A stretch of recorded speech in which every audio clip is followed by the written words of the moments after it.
This week we are going to create our background for our final outcome. And you can see here I have got some grey card, some graph paper and some packaging type brown paper. So all of these are neutral. And we're going to use a range of different mark making to create our patterns and our textures. So as you can see, as I go through all of my resources, I've got a piece of cardboard and I have just peeled off the layer to reveal all that bumpy texture. On a scrap piece of cardboard, I have twisted and stuck some string to my cardboard. I've got some bubble wrap, and again you can see it's quite embossed and quite bumpy on one side. I've got a regular fork so I can stamp or create patterns. An disused battery where again it's bumpy one side. A cork, a cotton reel, cubes, so you can use any objects, any everyday objects. I've also got yogurt pot, and outside I've collected some leaves and some plants. Once we've chosen our neutral background paper, we need to work out what size we would like it. So these are all pretty standard sizes here. You could have it long and thin. You could have it more square.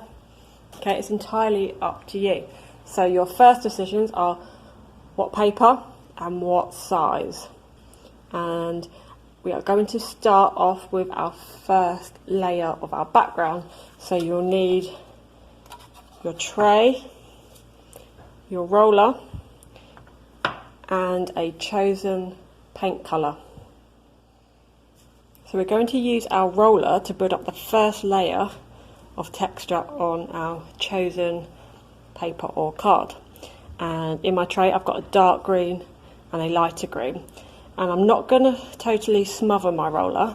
I'd like to have it quite uneven, so when I roll it, it creates a abstract random pattern to begin with on my background. So I'm just picking up colours like so.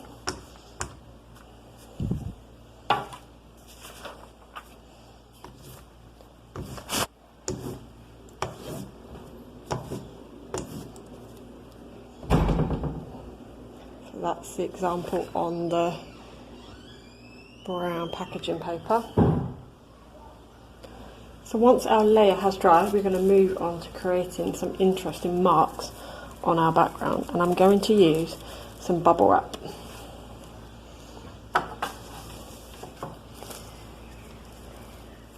And I'm going to paint it on.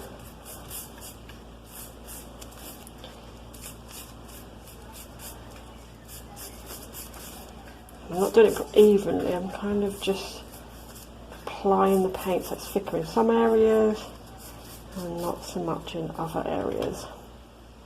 Okay.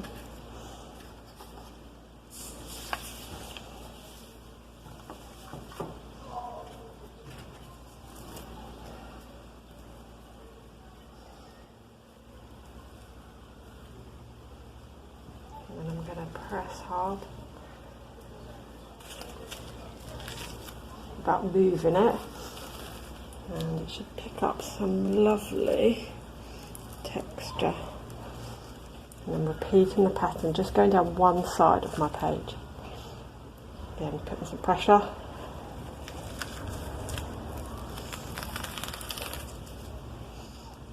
There we go.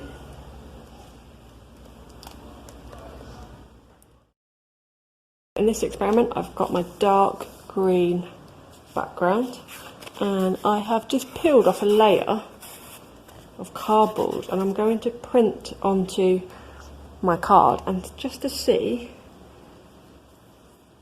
what texture it picks up. Going to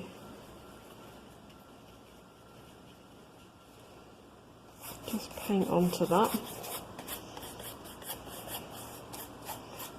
And we know the most successful ones are the ones that are not smothered in paint. I'm just going to print down one of the sides. Carefully taking it off.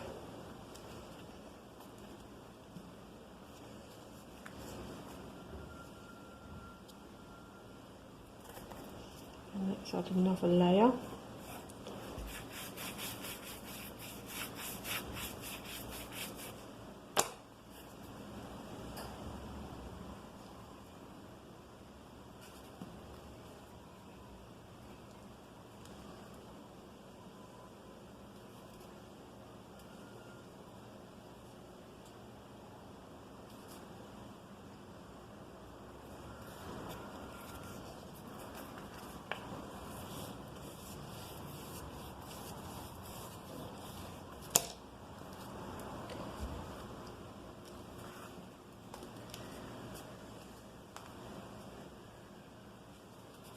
That's quite nice.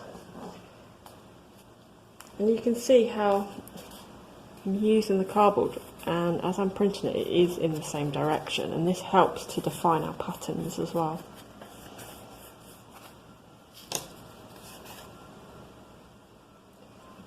Here.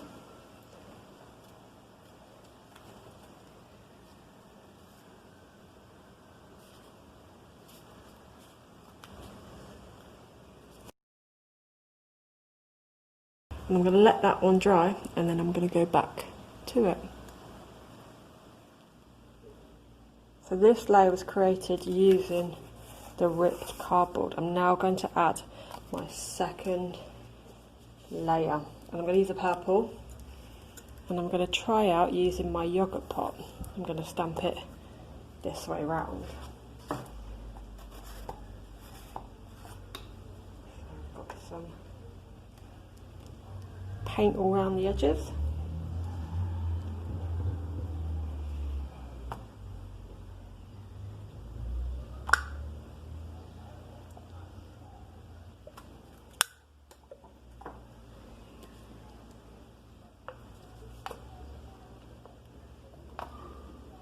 Just repeating my pattern all the way across.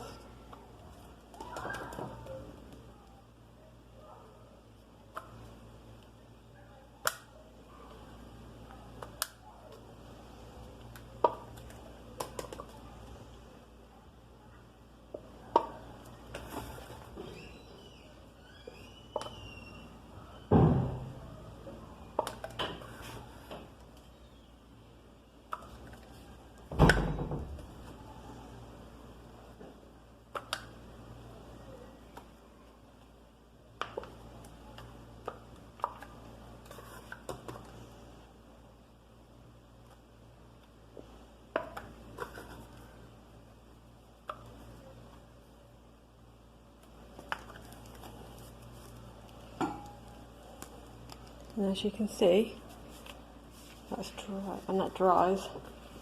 You've got the same object I'm using all the way throughout with the yogurt pot lid.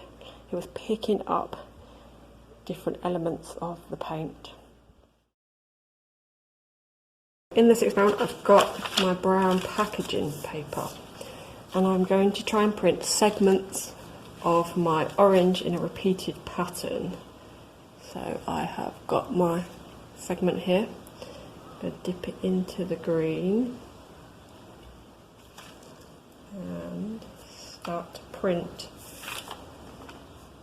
onto my page. And I think it's quite effective when the paint starts to run out, because it picks more of that texture up. Okay. And then my next part, I'm going to use some blue.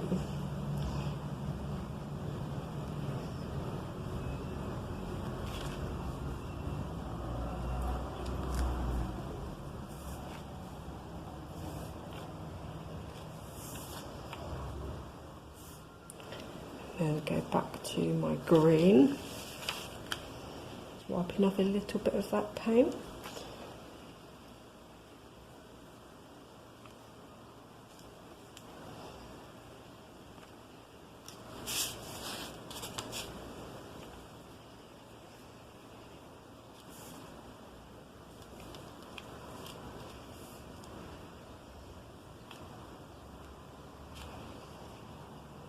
There we go, you can start to see the pattern building up. So with the blue this time, I'm going to start at the bottom. And the reason why, just to make it a little bit more consistent and even throughout. So this time the pattern, the blue starts wearing off at the top. And then back to my green. Start at the bottom, halfway.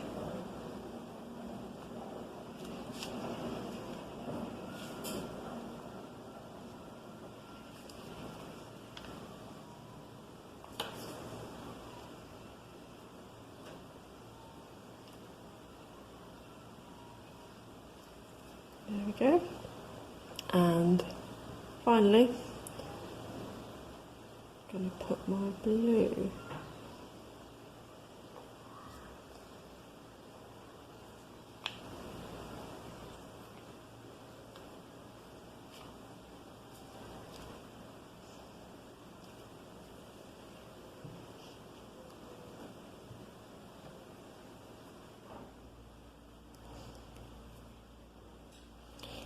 So the first layer here was the orange segments, and I repeated it in a row or a column of green, then blue, then green, then blue.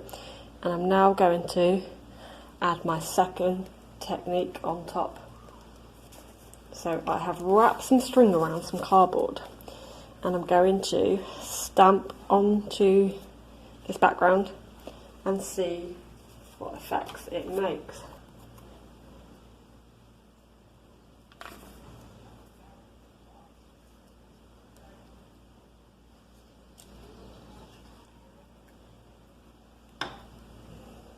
There we go.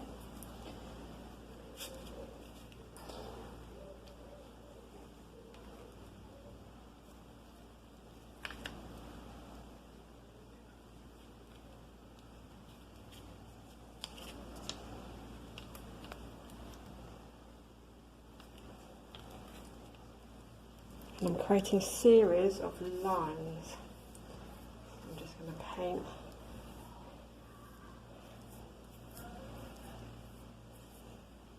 back on my string.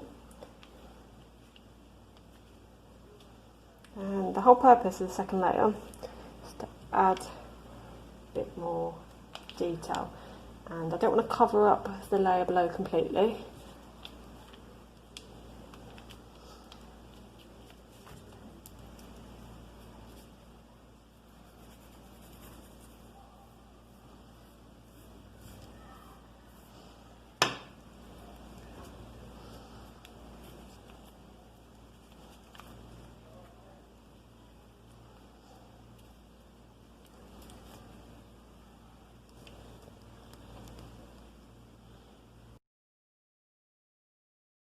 In my next example, I'm going to experiment using bubble wrap. You can see it's picked up some areas here, slightly splodgy, slightly sketchier, and that's fine. So in this bottom half, I'm going to use the blue mixed into the white. And I am just going to paint my fork.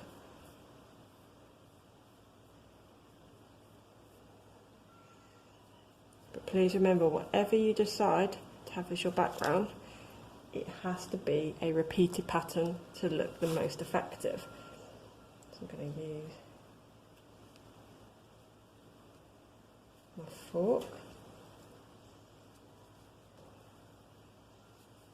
and just going to top up the paint, because you can see here it's started to run out.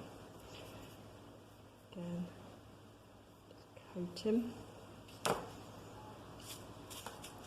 And I'm loosely just printing with the fork. And you might have to coat your fork a few times just to make it effective. And I'm keeping in the same direction because I want the pattern to continue.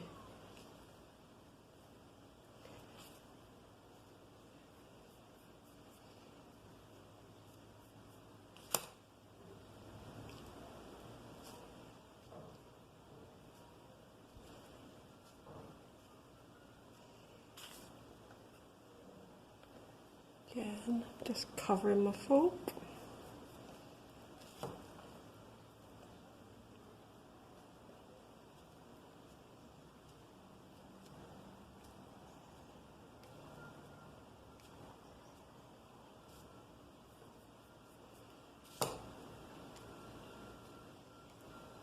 It's important, just like our drawings, to go all the way to the edge of the page.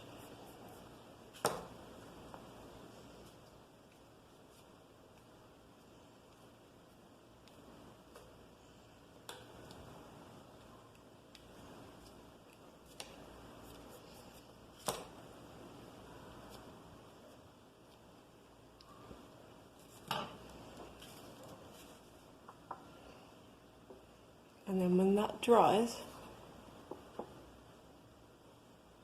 you'll be able to see the two different areas.